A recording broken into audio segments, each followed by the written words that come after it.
Good evening, and thanks for tuning in. I'm Jenna Budell with the WJTS News.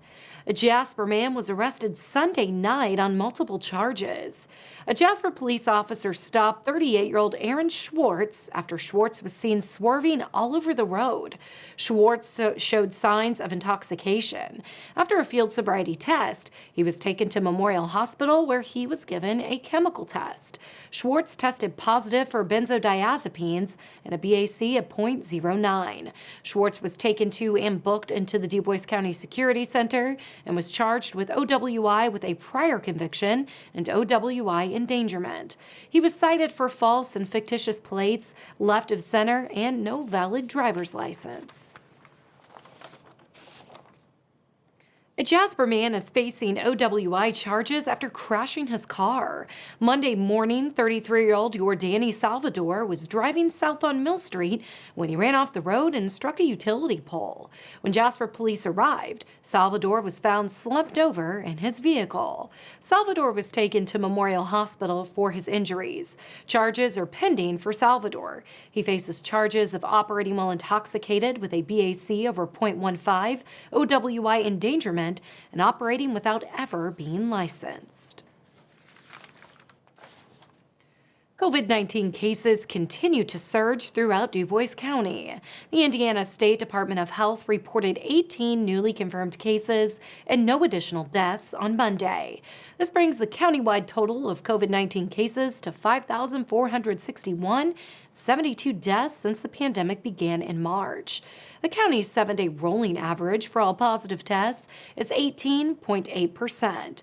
To see a breakdown of the county's COVID-19 cases by age group and for more information, visit coronavirus.in.gov. As always, the best way to protect yourself and others is by practicing social distancing, washing your hands frequently with soap and water, and to wear a mask. The Indiana State Department of Health reported 2,548 new cases of COVID-19 and 30 additional deaths on Monday. The Hoosier State has now recorded 592,709 positive cases and 8,966 deaths since the onset of the pandemic in March. The numbers for our viewing area are as follows. Starting off in Du Bois County with 5,461 cases and 72 deaths. Pike reporting 1,141 cases, 25 deaths. Spencer with 1,827 cases, 17 deaths. Perry, 1,487 cases, 27 deaths. Martin, 704 cases, 13 deaths. Davies County reporting 2,621 cases, 72 deaths. Orange with 1,521 cases and 33 deaths. Knox County, 3,282 cases, 39 deaths. Crawford, 766 cases, 9 deaths. Posey reporting 2,328 cases with 26 deaths. Lawrence, 3,820 cases, 75 deaths. Gibson, 3,578 cases, 56 deaths. Warwick with 6,482 cases, 90 deaths. And Vanderburgh County reporting 18,759 cases with 213 deaths. To see a map of cases by county, head to coronavirus.in.gov. State lawmakers are looking to fully fund K-12 education. Students, teachers, and schools have all faced challenges over the last year because of the COVID-19 pandemic.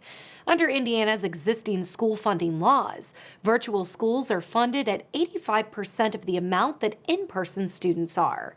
However, under the current circumstances, this variation in funding could cause unexpected funding cuts for schools. In order to prevent this, Indiana Senate Republicans are looking to pass Senate Bill 2. Senate Bill 2 would give brick-and-mortar schools 100% funding for their virtual students for the rest of the 2020-2021 2021 school year, so long as those students were not already doing virtual learning prior to COVID-19. Well, the State Board of Education issued an emergency rule change in September that provided full funding for virtual students in a brick-and-mortar school for the fall of 2020 count date.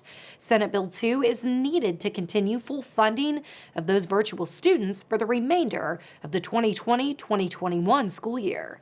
Any cuts to school funding have been able to be avoided this past year, even though the economic fallouts have significantly reduced state revenue. Senate Bill 2 passed the Senate Committee on Education unanimously. Given its fiscal impact, Senate Bill 2 will now be considered by the Senate Committee on Appropriations before being voted on by the full Senate. Indiana lawmakers don't look to be even remotely close to changing the state's minimum wage. Democrats at the Capitol are once again trying to increase the starting wage in the state to $15 an hour, but their proposal is languishing at the State House. Governor Holcomb says he'd rather see more job training programs to help people get better paying jobs instead. In consultation with security officials and the leadership of the General Assembly, Governor Eric Holcomb announced Friday, out of an abundance of caution, the state government complex will be closed to the public Tuesday and Wednesday in light of recent national events, threats to other state capitals, and COVID-19 restrictions. There have been no credible threats against the State House. Additionally, the governor will virtually deliver his 2021 State of the State address on Tuesday, January 19th at 7 p.m. Details, including broadcast information and access to pool coverage, will be shared at a later date. The governor's weekly COVID-19 briefing will be held Thursday, January 21st at 2:30 p.m. Senate President Pro Tem Roderick Bray and House Speaker Todd Huston have canceled legislative activity for this week. Bray and Huston say no committee or session meetings will be held, and staff will work remotely until instructed to return to the building. The only protester at the Indiana Capitol over the weekend was a man who held a sign asking for justice for Breonna Taylor. None of the expected crush of armed Trump supporters ever materialized. The FBI warned last week that Trump supporters were planning to show up in large numbers with guns at state capitals starting Sunday. That didn't happen in Indianapolis. Indianapolis police say they stepped up patrols at both the Capitol and Monument Circle and say they will continue to have a presence through Joe Biden's inauguration on Wednesday. Now stay tuned. Weather and sports are coming up on WJTS News.